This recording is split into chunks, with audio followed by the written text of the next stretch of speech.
Welcome to CCN TV News, your premier source for local and international news. From the streets of Kingston to the capitals of the world, we are ready to cover you stories that shape our world. Stay tuned for breaking news. You thought you knew the story of Dorraine and Allan Magnus, radio duo who brightened Jamaica's waking hours. But behind that joyful banter, there are whispers of a deeper tie, a working bond few ever spoke about. Today, we go beyond the voice to reveal the unspoken truth about their partnership in radio. Brace yourself. This could change how you remember them. Allan Magnus began at RJR in 1971, becoming known as the Good Morning Man. Over time, his morning show evolved from a solo format into Good Morning Jamaica. And it was during the second half of his show that Dorraine joined him on air. Dorraine had made her mark in broadcasting, and pairing with Allan elevated both their profiles. She and Allan worked together for about 26 years, from 1981 to 2007, before changes in programming replaced her. Their on-air rapport transformed what may have been a segment into a national ritual. Jamaicans literally set their alarms for their voices. Their chemistry was often described as effortless, banter teasing warmed. Allan himself praised the synergy he built with Dorraine over the years.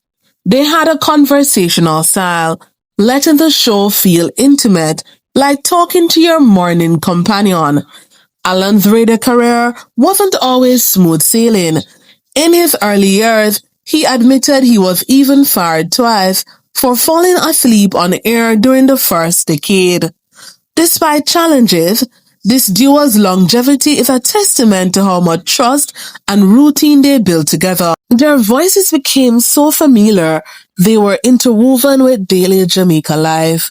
What we do know is that their pairing was not planned long in advance.